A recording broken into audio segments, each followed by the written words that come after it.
al tercer cielo. No sé si en el cuerpo o fuera del cuerpo, Dios lo sabe. Y sé que este hombre, no sé si en el cuerpo o aparte del cuerpo, Dios lo sabe, fue llevado al paraíso y escuchó cosas indecibles que a los humanos no se nos permite expresar. De tal hombre podría hacer alarde, pero de mí no haré alarde sino de mis debilidades. Sin embargo, no sería insensato si decidiera jactarme, porque estaría diciendo la verdad, pero no lo hago para que nadie suponga que soy más de lo que aparento o de lo que digo. Para evitar que me volviera presumido, por esas sublimes revelaciones, una espina me fue clavada en el cuerpo, es decir, un mensajero de Satanás para que me atormentara. 3 veces le rogué al Señor que me la quitara, pero él me dijo: te basta con mi gracia, pues mi poder se perfecciona en la debilidad. Por lo tanto, gustosamente haré más bien alarde de mis debilidades para que permanezca sobre mí el poder de Cristo. Por eso me regocijo en debilidades, insultos, privaciones, persecuciones y dificultades que sufro por Cristo, porque cuando soy débil, entonces soy fuerte.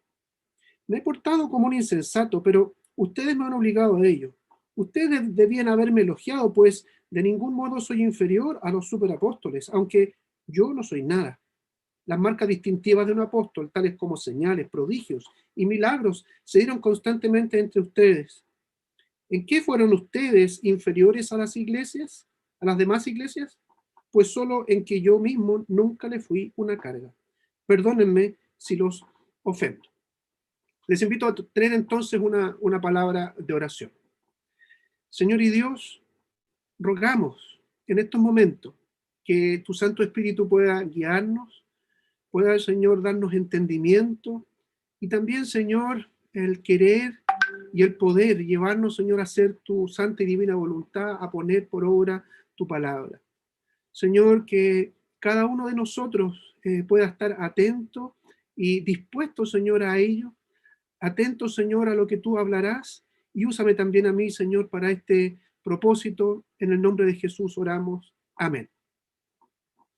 Eh, la semana pasada nos recordaba y nos enseñaba nuestro hermano diácono eh, que hay o había, mejor dicho, en el texto de la carta, eh, una cierta pugna en la iglesia, apuntando a desprestigiar al apóstol. Y estos que querían desprestigiarlos, el apóstol Pablo, según la Nueva Versión Internacional, le llamó los superapóstoles, es decir, personas que querían o pretendían tener exactamente el mismo ministerio que el apóstol, y se estaban jactando y se estaban poniendo, ¿no es cierto?, o mostrándose orgullosamente ciertas credenciales que el apóstol comenzó a descartar y a derrumbar. Y tenemos que decir a modo de introducción que en ese mismo tono o con ese mismo trasfondo, el apóstol Pablo aquí sigue hablando. De hecho, la temática que vamos a ver enseguida, ¿verdad?, está relacionada con lo que encontrábamos en el verso 30 del capítulo anterior, que dice: si me veo obligado a jactarme, me jactaré de mi debilidad. Después el apóstol allí, antes de pasar al capítulo 12, comienza, o terminan, mejor dicho, dando una experiencia que pasó en Damasco, cómo fue rescatado o liberado a través de bajar por un canasto, ¿verdad? Por la ventana allí de una casa y de un muro. Pero ya había anunciado en el verso 30, como le acabo de decir, lo que estaba pensando ya comunicar a la iglesia en esta carta. Y es por eso que comienza en los primeros versos, y especialmente en el primer verso del capítulo 12, diciendo esto: me veo obligado a jactarme, aunque nada gane con ello.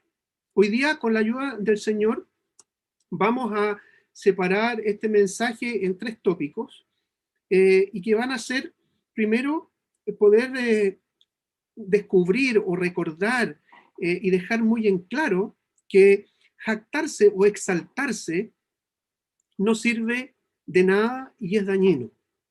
Luego vamos a ver que, a pesar de que esto es dañino, sí hay una manera correcta de poder enorgullecerse o de poder jactarse. Y en tercer punto, o para terminar ya, vamos a poder entender o poder comprender ¿Cuál es el sentido del sufrimiento del cristiano? De lo cual también el apóstol Pablo habla en esta sección de la carta. Entonces, teniendo en cuenta que seguimos en el contexto del conflicto del apóstol con estos superapóstoles, tenemos que decir también que al apóstol le carga, al apóstol le molesta o detesta hablar de sí mismo. Y es lo que expresa allí en el primer verso, donde dice, me veo obligado a jactarme, aunque nada gane con ello. Él lo tiene muy claro. Jactarse no sirve de nada. Y quiero tomar también en la misma temática los últimos versos de esta sección que leí, es decir, los versos 11 al 13, en donde él también está diciendo que, o insistiendo en esta idea de que la exaltación o de el jactarse es algo dañino y es algo que no sirve. El apóstol fue presionado aquí. Había una presión a poder, digamos, llevarlo a competir, podríamos decir así, con estos superapóstoles, a ver quién es el que pesaba más, ¿ya? Fue llevado por las circunstancias, fue llevado por circunstancias que eran apremiantes a hablar de las experiencias espirituales, porque de alguna u otra manera estos apóstoles falsos estaban hablando de aquello. ¿Quién tiene las credenciales mayores con respecto a la experiencia espiritual? ¿O quién es más espiritual? ¿Será más espiritual el apóstol Pablo? ¿Eres tú más espiritual, Pablo, o seremos nosotros? Y el apóstol entonces fue presionado a esto. Así todo, aquello, y el apóstol Pablo lo deja claro, aquí la escritura lo deja claro, que esto no debe ser la constante en la vida del cristiano. Claro, el apóstol lo hizo, se enorgulleció o puso por delante, ¿verdad?, muchas cosas que él había experimentado y lo hace, lo vamos a ver en el texto, pero no es la constante y no debe ser la constante en la vida del cristiano. Vuelvo a repetir esta expresión, nada se gana con eso. Es más, hay algo interesante, un dato que tenemos que recordar y que tenemos que tener siempre en mente, que en 14 años es la primera vez que el apóstol Pablo hace esto. Lo leímos ahí en el texto y vamos a hacer mención a eso más adelante. Habían pasado 14 años en donde el apóstol Pablo describe una particular experiencia y nunca lo había hecho. De hecho, en ninguna otra carta hay mención a aquello. Entonces, con estos hechos también, el apóstol está diciendo que no es lícito jactarse de esa manera porque no sirve para nada. Además, el verso 11, que ustedes pueden allí leerlo también, nos enseña que el hacer eso, el estar jactándose de estas cosas, enorgulleciéndose de estas cosas, en realidad es una locura y es una tontera. Por eso que allí dice el apóstol, me he portado como un insensato, como un loco, como un tonto. Es una estupidez vivir la vida del cristiano de esa manera. Pero el apóstol se defiende aquí también diciendo que ustedes me obligaron a esto. ¿Por qué? Porque si ustedes me hubiesen elogiado a mí ante los ataques de estos falsos apóstoles o de estos superapóstoles, todo hubiese quedado zanjado. Pero no lo hicieron. Ustedes no fueron los que me elogiaron. El apóstol Pablo está dejando constancia de esto. Usando una expresión coloquial de nosotros hoy, ¿verdad? Que conste, como decía Chavito, ¿verdad? Que conste que ustedes me obligaron a esto. Pero ustedes mismos podrían haber zanjado esto si ustedes me hubiesen elogiado. Proverbios 27:2 nos recuerda esto, este proverbio de Salomón, que dice que no te jactes de ti mismo y que sean otros los que te alaben. Y el apóstol Pablo de alguna manera estaba haciendo exactamente la misma alusión a la iglesia. El mismo apóstol en la epístola de los Romanos hace alusión a esta temática en el capítulo 12, cuando dice, nadie tenga de sí más alto concepto del que debe tener, sino más bien piense de sí mismo con moderación, o como dice la Reina Valera en 1960, piense de sí con cordura. Entonces, nos estamos dando cuenta hasta aquí que el apóstol sinceramente detesta esto que tuvo que hacer y que de alguna manera estaba haciendo en el relato. Y le recuerda también a la iglesia de Corinto, allá en el verso 12, que Además de ello, había sido bendecida con las marcas que acompañan o que acompañaron a su apostolado. Señales, prodigios, milagros. O sea, le está diciendo, miren, ustedes podrían haber frenado esta cosa, frenado esta corriente que estaba dentro de la iglesia, si al darse cuenta que mis credenciales apostólicas estaban allí y ustedes fueron bendecidos con esto, sin embargo, no lo hicieron. Y finalmente, en este primer punto, en el verso 13, les enrostra de alguna manera o los reprende diciendo que lo único distinto en relación de ellos, de la iglesia de Corinto, con otras iglesias, es que ellos no tuvieron que sostenerlo económicamente. Y sabemos que el apóstol usa esta expresión en otra parte de la epístola, donde dice, yo despojé a otras iglesias, es decir, otras iglesias me ayudaron y me sostuvieron económicamente, y yo no lo hice con ustedes. Por eso que usa esta expresión, espero no ofenderlos con esto. Y esto quería decir porque era costumbre que los maestros fuesen sustentados, pero el apóstol Pablo se negó. Y se negó porque sabía que estos falsos apóstoles estaban sacando provecho económico de esta iglesia, y él no quiso pasar por los mismos, se distinguió en ese sentido y no quiso cargar a la iglesia con esto. Pero si bien estamos dejando en claro este primer punto, tenemos que ir a otros dos, a los que siguen, que son fundamentales en esta sección de la carta. Y quiero hacerlo con estas preguntas antes de pasar al punto siguiente. ¿Qué enseña el apóstol sobre esta exaltación que nos sirve? ¿Por qué está enseñando esto? Y esta exaltación que sin duda es dañina, ¿verdad? Porque lo acabamos de ver. Y es dañina no solamente para la vida de Pablo, para la vida de los hermanos en Corinto, sino que para nosotros también hoy día. ¿Qué hay detrás? ¿Qué hay detrás de esto? ¿Acaso Pablo había aprendido algo al respecto? ¿Había aprendido algo con respecto a esta cuestión y la estaba enseñando? ¿O él solamente hablaba? No, el apóstol aprendió. Y el apóstol, porque aprendió y aprendió del mismo Señor, es que quiere enseñar que hay una manera de jactarse y que sí debemos jactarnos, sí debemos enorgullecernos, pero de una manera correcta. Y hay una manera correcta. Parece algo complicado de entender de buenas a primeras, porque primero dice, ¿saben qué? No debemos jactarnos. Eso no sirve de nada. Pero ¿cómo? ¿Hay que jactarse de algo?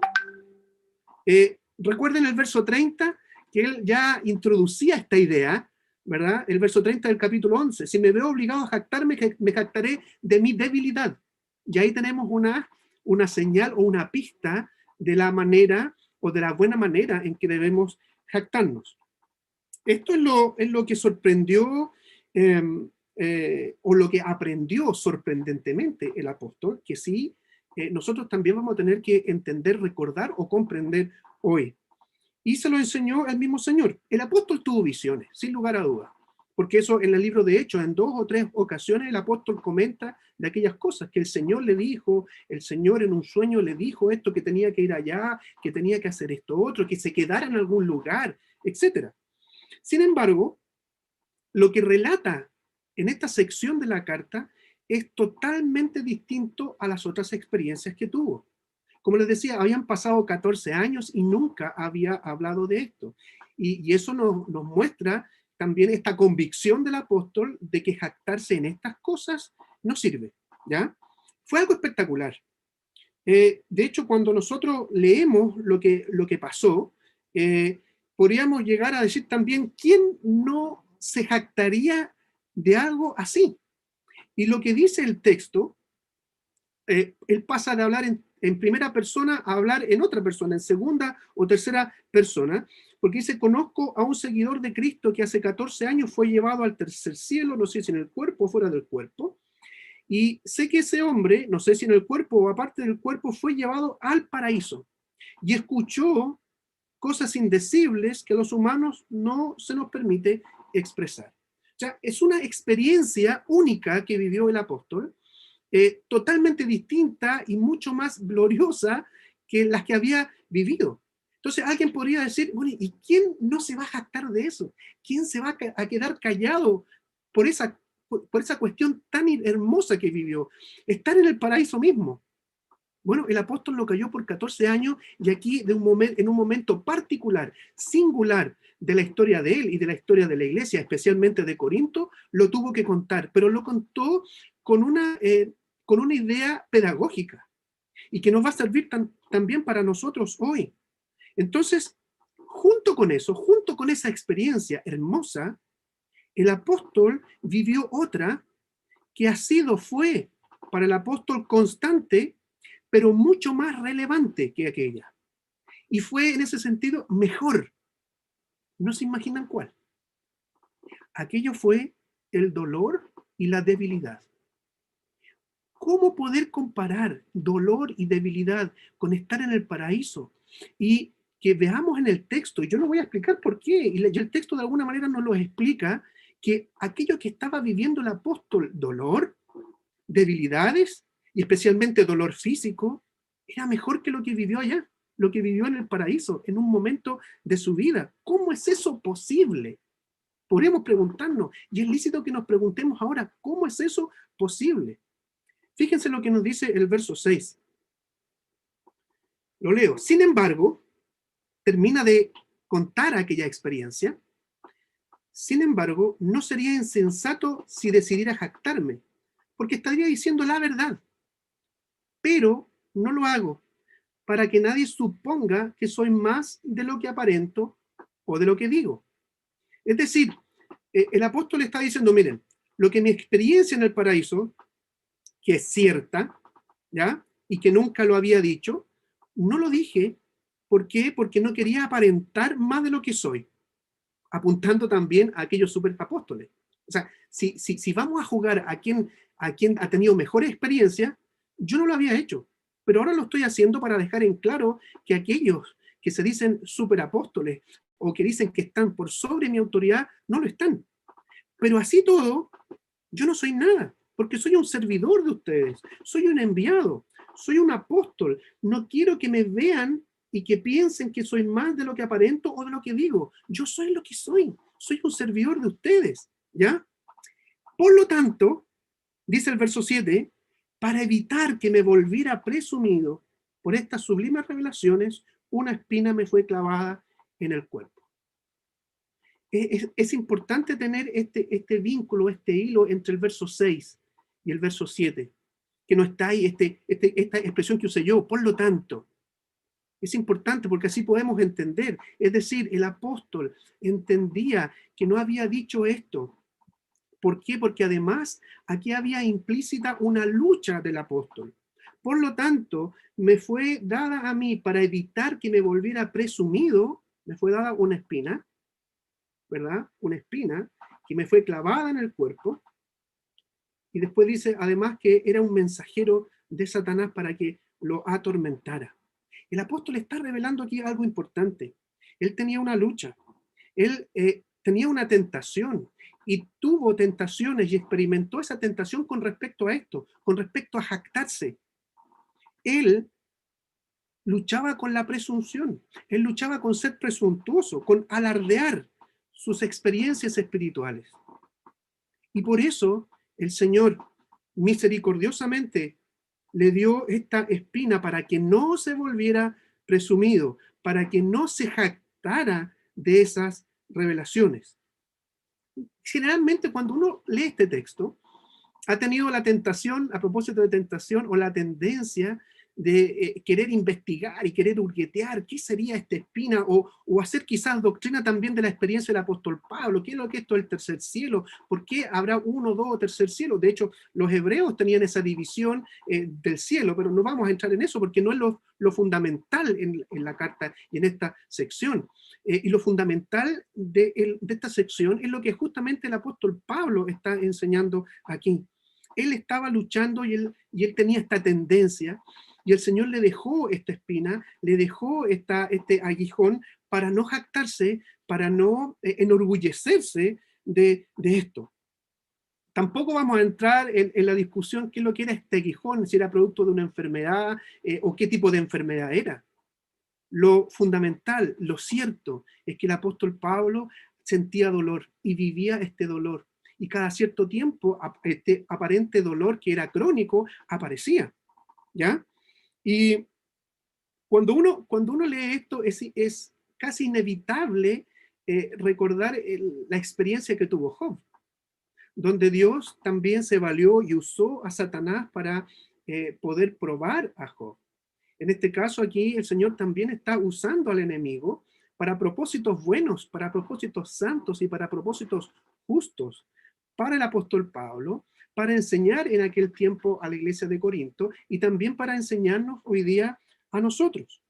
Entonces, esto del aguijón de la carne, esta espina que el apóstol Pablo relata aquí, era para que su orgullo fuese quitado.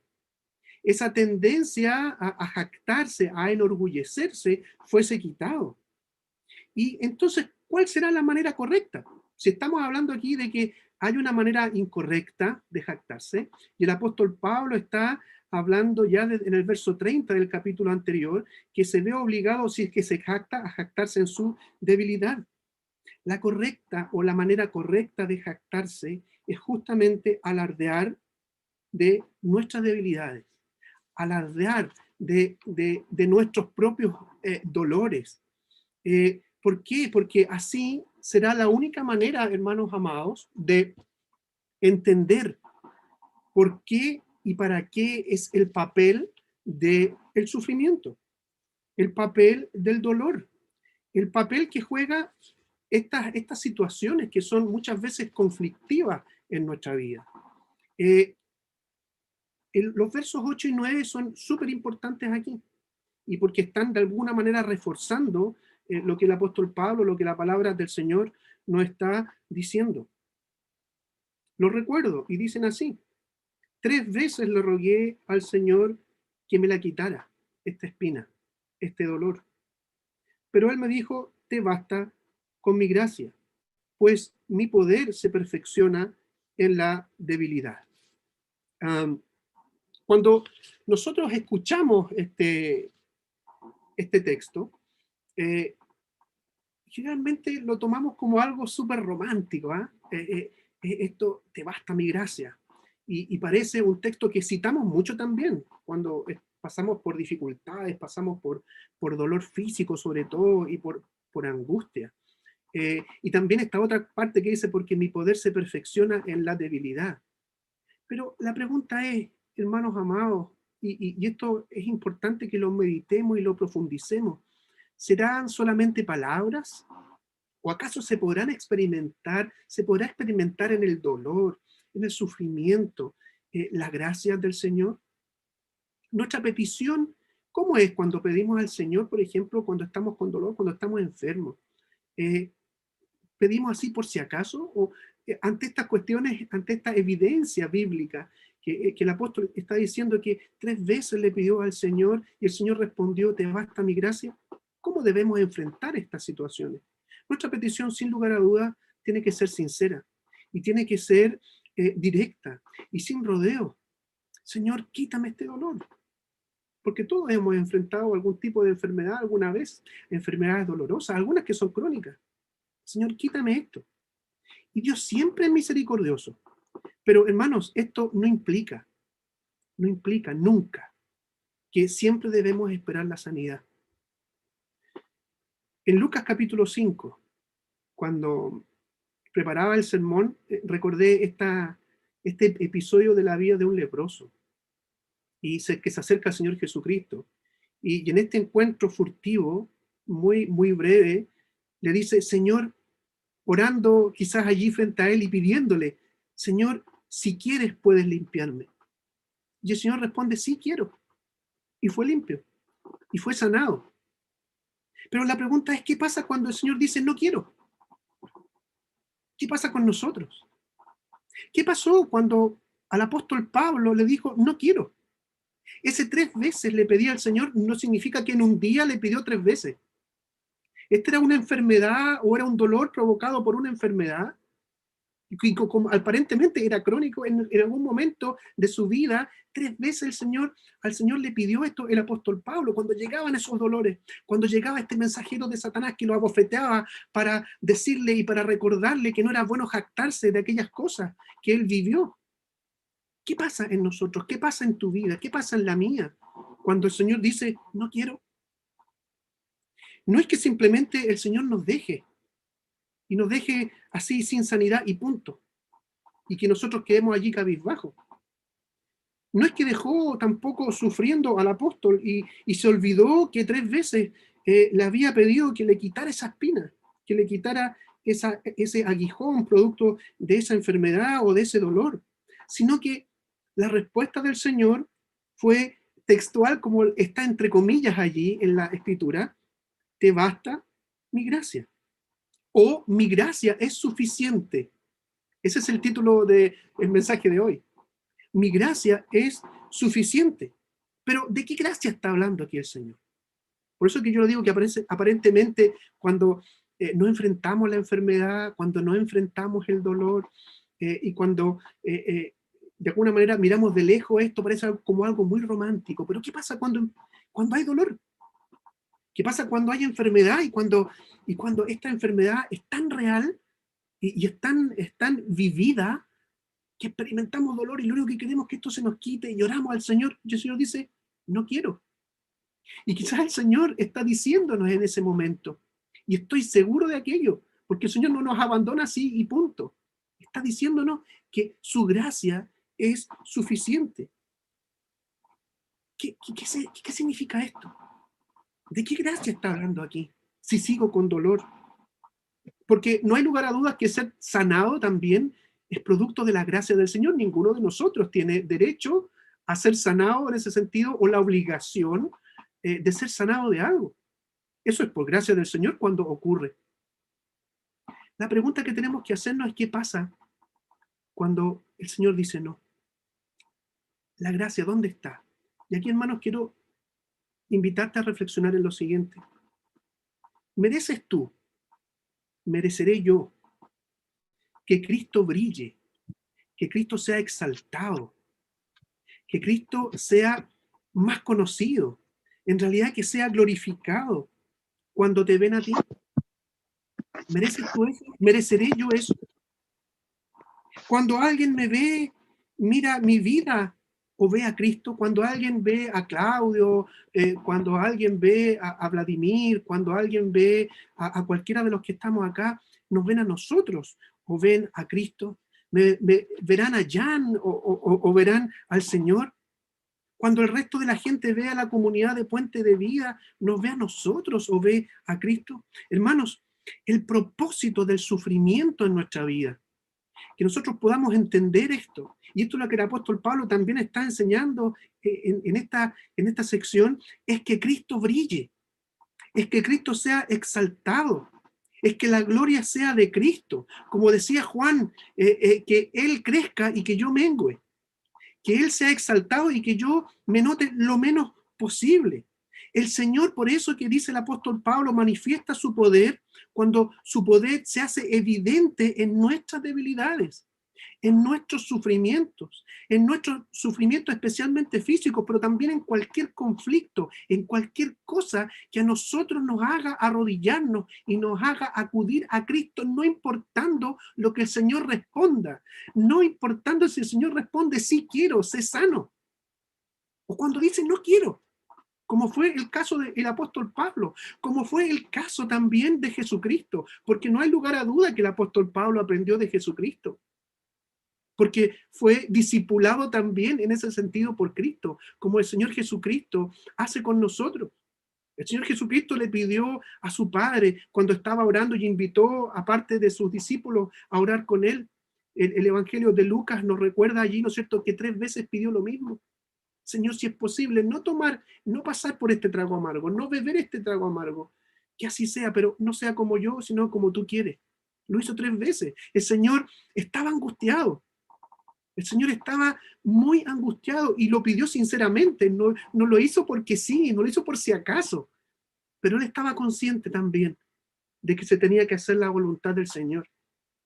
El apóstol Pablo entendió que al fin de cuentas era la voluntad del Señor la que tenía que hacerse y no quiso quitarle ese aguijón, se lo dio y se lo dio para que Dios, para que Cristo fuera glorificado en la vida del apóstol. Es como, yo pensaba en cómo ilustrar esto. Y me acordé de lo lindo y lo hermoso que era cuando alguien era premiado cuando éramos cabros chicos, no sé si eso se hará todavía, y salíamos a los desfiles del colegio y alguien era premiado con llevar el estandarte. No sé si a alguno de ustedes le habrá pasado, pero el que llevaba el estandarte era lo máximo en el desfile, llevaba ahí el estandarte del colegio. Lo raro es que el estandarte no era el notorio, pues el que se notaba ahí era el que llevaba el estandarte. Allí brillaba de alguna manera el que llevaba el estandarte, pero aquí no. En nuestra experiencia con el Señor, el que brilla y el que debe brillar es Cristo. Él es nuestro estandarte. Eh, y la idea es de pasar desapercibidos, hermano. Esa es la idea. Y por eso que el apóstol Pablo después dice, y lo vamos a ver enseguida, que esto que es importante, que en su debilidad él se goza. Es como también cuando vemos el reflejo, nosotros no brillamos por nosotros mismos. Esto está muy relacionado con esta exhortación de ustedes son la luz del mundo. Pero debemos recordar que nosotros no brillamos, no somos luz porque tenemos luz propia. Es como un espejo. Los espejos llegan a encandilarnos y pueden dejarnos ciegos o sin vista por algún tiempo cuando se refleja el sol en un espejo. Pero hay que darle el ángulo correcto para que brille. Así también somos nosotros. Cuando estamos en el ángulo correcto, cuando estamos en la dirección correcta, es que Jesucristo brilla a través de nosotros. Y eso es lo que quiere el Señor con la iglesia, y eso es lo que quiere el Señor con nosotros. Eso es lo que quería de manera específica con el apóstol Pablo, y eso es lo que quiere muchas veces a través del dolor que podemos experimentar en distintas circunstancias de nuestra vida. Entonces la idea es pasar, hermanos, desapercibidos, pero además, qué privilegio que sea Cristo el que brille. Y eso a través de mi vida, eso a través de tu vida, eso a través de la vida en comunidad.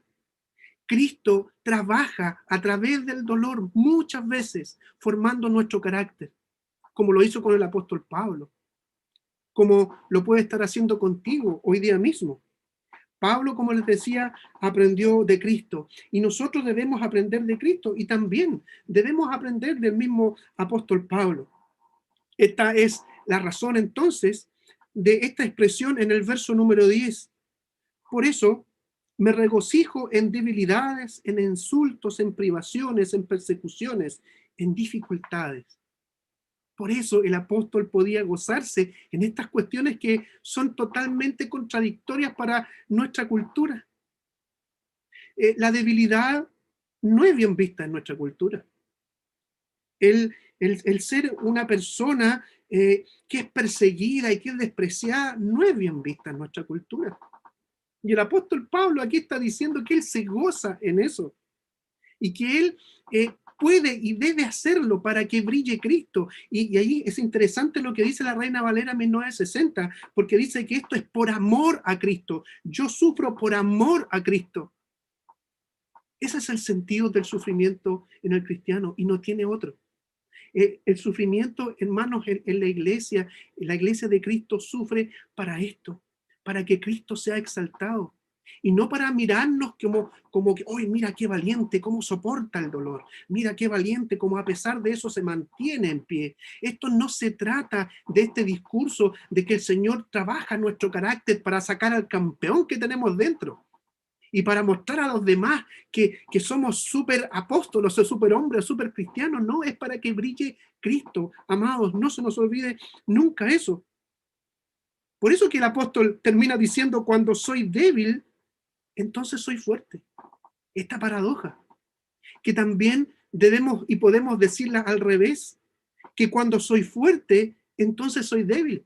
¿Por qué? Porque cuando creo que yo soy fuerte, cuando creo que la fortaleza humana, netamente humana, del hombre común, del hombre caído, eso me va a hacer perseverar, no sirve. De hecho, eso me va a hacer caer y me va a hacer tropezar una y otra vez. Pero no cuando soy débil, cuando me doy cuenta de mi miseria, cuando me doy cuenta de mi exposición constante al pecado, cuando me doy cuenta que soy débil delante de la tentación, Es allí donde soy fuerte porque el poder de Dios se perfecciona en la debilidad. Podemos expresar sin lugar a dudas, hermanos, qué locura es esto. Pero cuánta razón y sabiduría hay en esto. Allí en la primera carta del apóstol San Pablo, que le escribe a la misma iglesia en Corinto, en el verso 18 dice, el mensaje de la cruz, que no es otra cosa que el evangelio, el mensaje de la cruz es locura para los que se pierden, en cambio, para los que se salvan. Es decir, para nosotros este mensaje es el poder de Dios. Todo esto que estamos meditando ahora es una estupidez, es una soberana estupidez para el resto del mundo. Pero la palabra del Señor nos recuerda que esto es poder de Dios y podemos y debemos vivir así, aunque para los demás sea una locura esto, una estupidez. ¿Cómo te vas a poder gozar? ¿Cómo vas a querer gozarte en tus debilidades, en privaciones, en persecuciones, en dificultades? Sí, lo hacemos. Y lo hacemos por amor a Cristo, porque nosotros no queremos ser exaltados nosotros, sino que queremos que Cristo brille, que Cristo sea exaltado. Y ese es el propósito tuyo y el propósito mío, el propósito de la iglesia, es que Cristo brille y no que nosotros seamos los que brillamos. Y si es que llegamos a brillar, como también el Señor nos dice, es porque estamos reflejando al Señor y no estamos mostrando nada nuestro, absolutamente nada que sea de nosotros. Terminando, hermanos, entonces, para meditar, para practicar, ciertamente el gozo que podemos tener en Cristo no es incompatible con el sufrimiento. El apóstol se regocijaba en debilidades y nosotros también podemos hacerlo, porque es la única manera, es el modo del Señor de que Él brille a través nuestro, de que nosotros mostremos, que nosotros seamos una simple mesa, un simple mueble, en donde el Señor esté allí, donde el trofeo esté allí arriba y sea lucido. Nosotros no somos los que nos tenemos que lucir. Y lejos esté de nosotros aquello.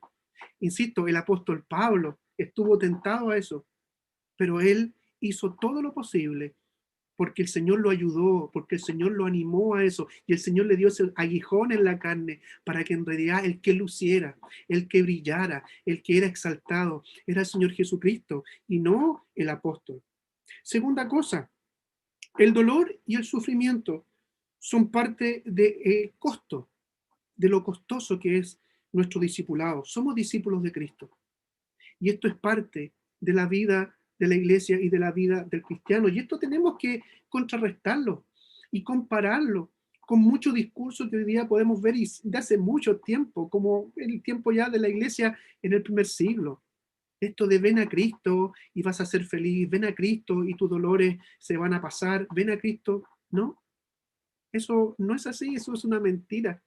¿Hay una vida en gozo? Sí, pero como acabamos de decir, eso no es incompatible, no es incompatible desde la perspectiva de Dios, el gozo, incluso el dolor mismo.